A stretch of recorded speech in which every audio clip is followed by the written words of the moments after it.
Olá a todos, meu nome é Thales Pereira. Eu gostaria primeiramente de agradecer o professor Fred Bravo pelo convite e a pós-graduação de Ecologia e Evolução pela organização do evento. Hoje eu vim aqui para falar um pouco sobre biodiversidade e digitalização de dados e o impacto na taxonomia. Aqui eu vou demonstrar para vocês quais serão os tópicos para essa apresentação.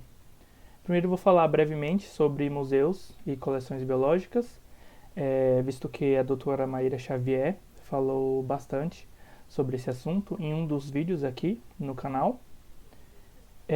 Transformando coletas em informações acessíveis, bancos de dados públicos, sejam eles fotográficos, morfológicos, de sequências moleculares e geográficos. Essa parte que eu vou falar mais profundamente. E um pouco sobre novas tecnologias, o impacto na taxonomia e, por fim, colocar um questionamento, levantar um questionamento sobre se esse seria o fim dos museus de coleções biológicas.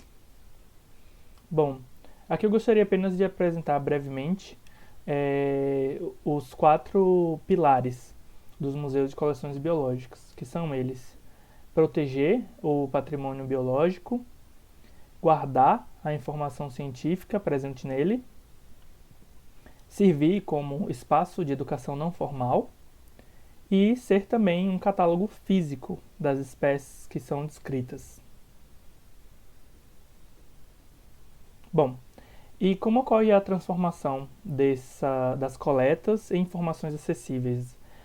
Quando o pesquisador vai para o campo, seja ele um campo zoológico ou botânico, como ocorre essa transformação?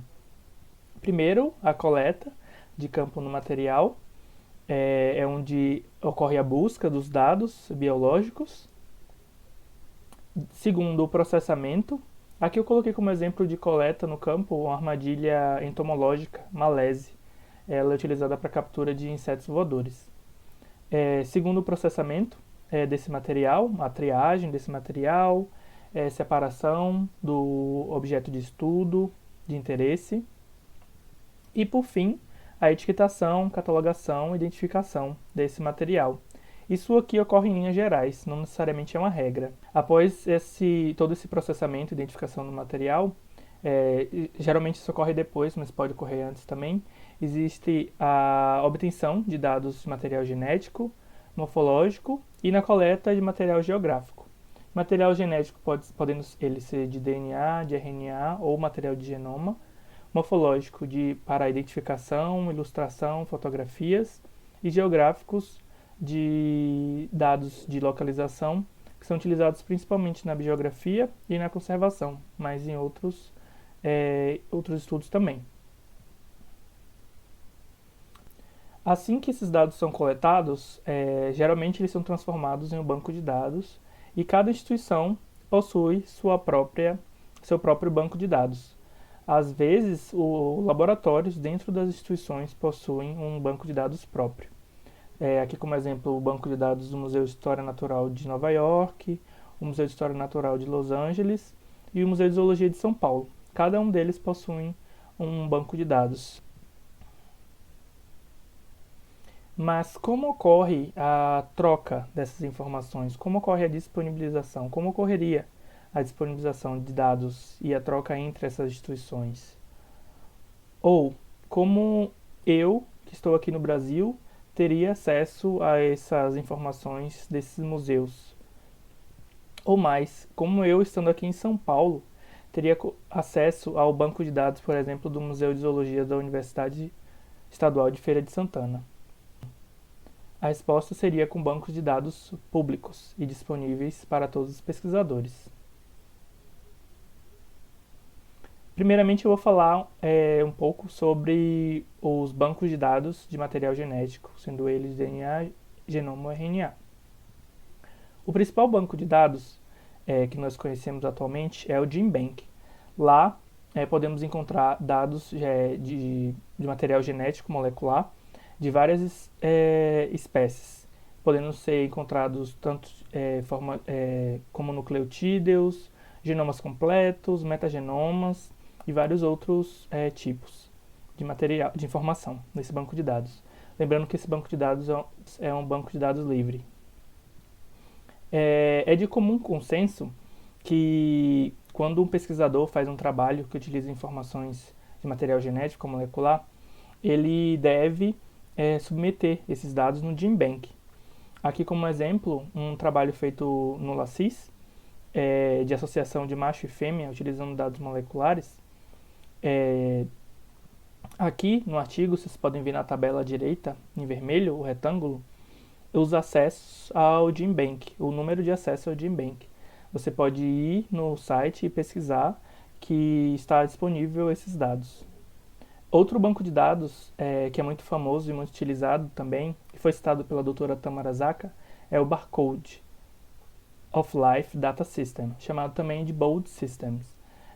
Nele contém dados de barcode de espécies de plantas, espécies de animais, de fungos e outras espécies de todo o mundo. Esse banco de dados é de acesso gratuito também. Aqui eu abri como exemplo o banco de dados de uma espécie do gênero Pseudactyl, um espécime. Nele você pode encontrar à esquerda, no segundo quadro, a taxonomia do grupo. Você pode encontrar foto da espécie, como você vê no centro do espécime, desculpa. Você pode encontrar no centro abaixo o mapa onde esse espécime foi coletado, detalhes sobre ele. E também você pode encontrar a sequência, o COI, o barcode utilizado. Nesse caso aqui à direita, na imagem vocês podem ver a sequência de nucleotídeos e a sequência de aminoácidos também. Os dados geográficos de localização, como eles são utilizados principalmente? Em estudos sobre o impacto do aquecimento global, aqui você vê uma foto de um cenário no Alasca durante o verão. Você pode utilizar dados geográficos para saber o impacto do aquecimento global nessas áreas. Quando você tem coletas no museu ou quando você tem dados históricos de distribuição de espécies, você pode saber, coletando atualmente, se essas espécies ainda estão lá, se essa riqueza ainda é mantida, se essa diversidade de espécies ainda é mantida. Assim como áreas prioritárias para conservação. Muitas delas são escolhidas através de dados de distribuição de espécies, que são encontradas em museus de história natural, assim como em bancos de dados públicos também. Outra utilização é nos estudos de biogeografia, quando se quer descobrir sobre dinâmicas de endemismo ou padrões biogeográficos, são utilizados dados de distribuição das espécies. E por último, dos que eu estou citando no momento, o uso de dados para modelagem de distribuição das espécies, ele consegue ter um panorama do passado, através das coletas antigas, do presente, nas coletas atuais da distribuição das espécies, assim como também no futuro. Quando você faz um estudo de modelagem, você consegue fazer predições sobre o impacto, por exemplo, também do aquecimento global, da elevação de temperaturas no globo, sobre a distribuição e presença das espécies. O banco de dados mais famoso de distribuição é o GBIF, Global Biodiversity Information Facility. Nele, você tem acesso livre e aberto para dados de informação de biodiversidade, principalmente dados de ocorrência e distribuição, mas você pode encontrar também fotos dentro dele. Tem cerca de 1,4 bilhão de ocorrências registradas no GBIF e mais de 4,5 mil artigos publicados com esses dados. Lembrando que esses dados também são gratuitos e livres. Aqui é um mapa mostrando todos os pontos em amarelo e vermelho, a ocorrência de espécies, o número de registros de espécies que tem dentro do GBIF, em um mapa só. E aqui vocês podem ver a riqueza de informações que podemos encontrar dentro desse banco de dados. Bom, aqui no Brasil temos o CIBBR, que é um sistema de informação sobre a biodiversidade brasileira. Está incluído dentro do GBIF, de uma rede global de sistema de informação em biodiversidade. Dentro deles, você pode encontrar informações de várias coleções, como da UFPR, da Fiocruz no Rio, do INPA, Jardim Botânico no Rio de Janeiro, o Museu Nacional. É importante frisar aqui que o Museu Nacional, antes da tragédia, ele tinha muitos dados de registro e distribuição de espécies e foram salvos dentro do CIBBR, demonstrando a importância também da digitalização dessas informações. Além também no Museu Paraense Emílio Guild e SpaceLink. Lembrando que todos os links que eu estou citando aqui toda essa apresentação, você pode encontrar aqui na descrição do vídeo. Esse sistema do CIBBR dentro do GBIF, ele tem cerca de 124 instituições cadastradas e mais de 15,7 milhões de ocorrências de espécimes. Aqui eu abri como exemplo o banco de dados do Museu Emílio Guild, que você pode, aqui é uma lista de espécimes da família Foridae, de moscas, que eu trabalho, e é possível você encontrar dados de coordenadas geográficas dentro desse banco de dados, assim como saber quantas espécimes tem no museu cadastrados. E sobre a morfologia, o que podemos obter e onde podemos obter esses dados? Quando pensamos em trabalhos taxonômicos, a gente lembra muito em morfologia também. E quando você vai descrever uma espécie nova, fazer uma revisão taxonômica de um gênero, ou de uma família, ou de uma subfamília, ou quando você vai fazer trabalhos filogenéticos com dados morfológicos, é comum da gente se deparar com a seguinte situação.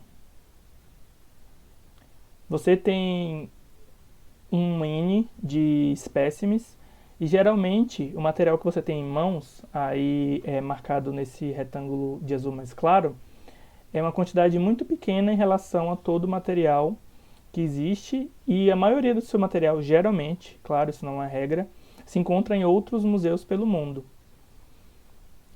Tanto porque o especialista é de outra instituição, como principalmente por coletas históricas que foram feitas, esse material foi levado para o exterior, para museus no exterior, quanto por empréstimos antigos também que não foram devolvidos.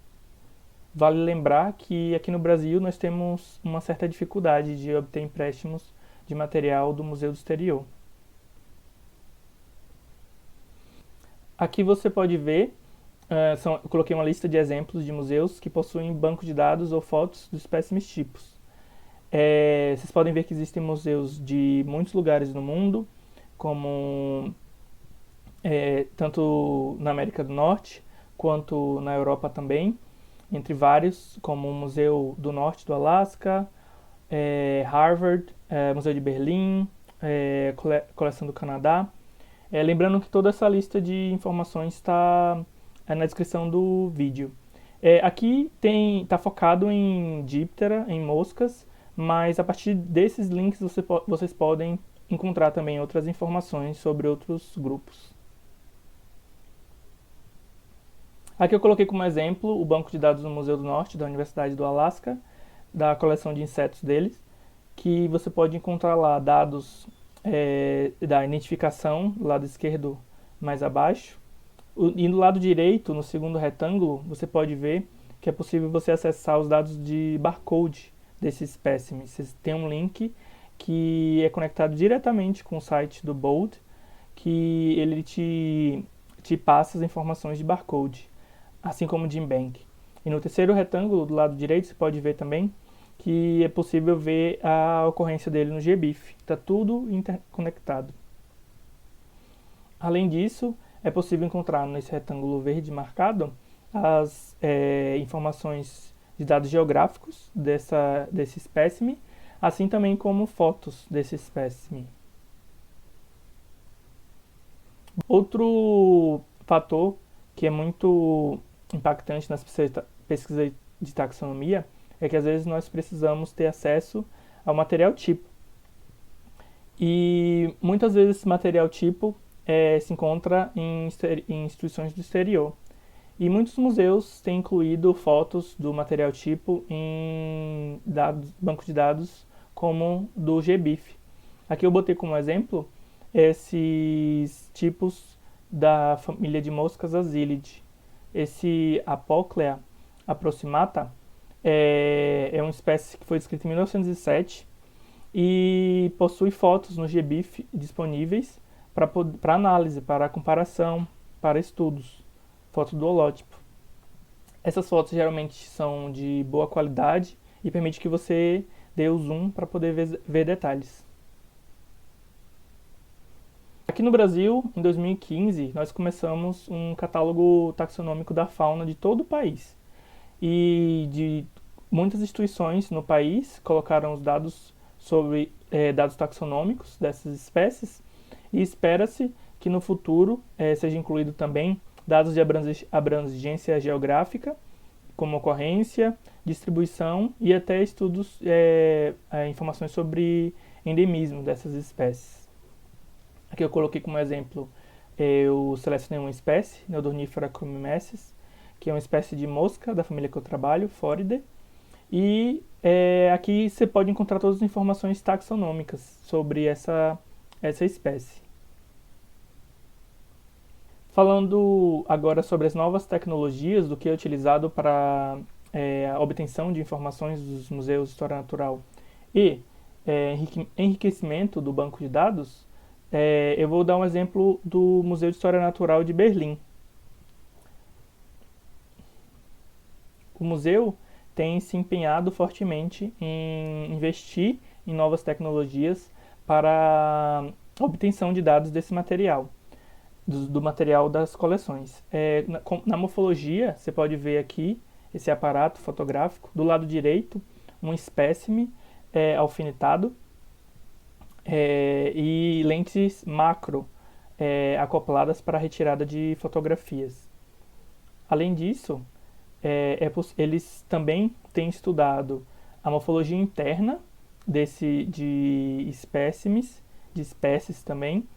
Aqui como exemplo é o uso do micro-CT, que é um raio-x, para poder obtenção de dados de morfologia interna de tórax de vespas. Aqui à esquerda é a foto de uma vespa, mais à esquerda é a cabeça, e em colorido é o tórax, músculos dentro do tórax que estão sendo estudados. Outra ferramenta é a digitalização em 3 dimensões de espécies e espécies-tipos e a reconstrução 3D desses espécimes e a disponibilização dessas imagens em 3D para o uso e análise da morfologia. Todas as fotos são disponíveis online e possuem grande qualidade também. Lá no museu também, a pesquisadora Eliana Bonaventura, ela fez um trabalho com uma família de Sarcophagidae, ilustrada nessa foto à direita. É uma família de moscas.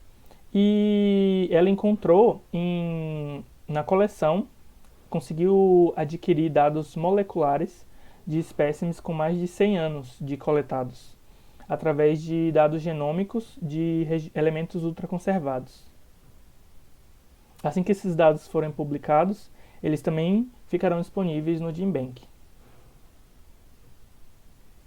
E após toda essa obtenção de dados moleculares, de dados de morfologia interna e de morfologia externa detalhada, como a obtenção de espécimes em 3D, seria o fim das coleções de história natural? Eu coloco aqui uma discussão que houve entre coleções e dados digitalizados em 2015. Os pesquisadores Ferro e Flink, eles publicaram esse trabalho em que eles viam a importância das coleções de história natural e eles criticavam o GBIF. Neles, eles pediram empréstimos de uma espécie de besouro, Taracophorus costalis, de 38 coleções diferentes do mundo todo e cerca de 4.900 espécimes. Nesse trabalho, ele viu, através de um estudo de modelagem de distribuição, que apenas com 15 coleções já era possível de obter dados de 90% da distribuição dessa espécie, enquanto que no GBIF os dados eram apenas de 15%. Em 2016, o Dr. Sykes e colaboradores publicaram um trabalho em resposta ao Ferro e Flink e falaram sobre digitalizar ou não os dados. Em linhas gerais, ele deixa claro que não deve existir uma discussão sobre onde deve ser aplicado dinheiro em relação a financiamento em coleções de história natural ou em digitalização desses dados, e sim deve haver financiamento em ambas as partes. Ele coloca aqui, no final do artigo, uma citação desse historiador, O'Donnell, que em 1998 ele estudava as consequências das mudanças tecnológicas para a população. E ele chegou a duas conclusões nessa época: que toda mudança tecnológica traz mudanças e consequências boas e ruins. Porém, não há maneira de parar essas mudanças. Essas mudanças irão continuar acontecendo. Então, nesse momento, é mais interessante a gente procurar financiamento para as duas partes, tanto para coleções quanto para digitalização. E o que nós, taxonomistas, podemos fazer para poder colaborar com isso? Primeiro, e muito importante, é disponibilizar banco de dados de artigos, principalmente os de artigos de revisão taxonômica. O Dr. Sykes e colaboradores, eles deixam muito claro que o trabalho de revisão taxonômica é muito importante e é um dado muito, muito fino, muito, muito rebuscado. E com isso, esses dados dessa revisão deveriam ser disponibilizados. Ele cita como exemplo o trabalho do Ferro e Flink, que eles não disponibilizaram para o GBIF os dados que eles obtiveram das coleções. E isso poderia ser um acréscimo sem tamanho na coleção, no GBIF, no banco de dados. Visto que, quando fazemos uma revisão taxonômica, o material examinado se encontra geralmente dessa forma, é difícil obtenção de dados através de, por exemplo, a inteligência artificial no momento. Então, disponibilizar esses dados em uma tabela, por exemplo, no setor de material suplementar, ou até incluir esses dados no GBIF, poderia ser de grande valia para enriquecer esses bancos de dados, assim como também tornar mais importante as coleções de história natural. Eu deixo aqui esses 3 artigos que podem auxiliar nós, taxonomistas, a facilitar e até melhorar esse processo de digitalização. O Goodman, 2014, Castello e Viscorex, em 2014, e o Dickel e Agosti, em 2015. O Dr. Sykes e colaboradores citam esse trabalho no final, e eu vou deixar aqui o nome dos artigos e o link para o DOI na descrição do vídeo, para vocês acessarem. E para terminar esse tópico, eu gostaria de colocar uma citação desse artigo, que ele diz o seguinte: que prevemos um futuro brilhante de coleções de história natural em crescimento, bem conservadas e digitalizadas, e uma próspera comunidade taxonômica que continua documentando as infinitas formas de vida, belas e maravilhosas do nosso planeta. Bom, e eu volto à pergunta seria o fim das coleções de história natural?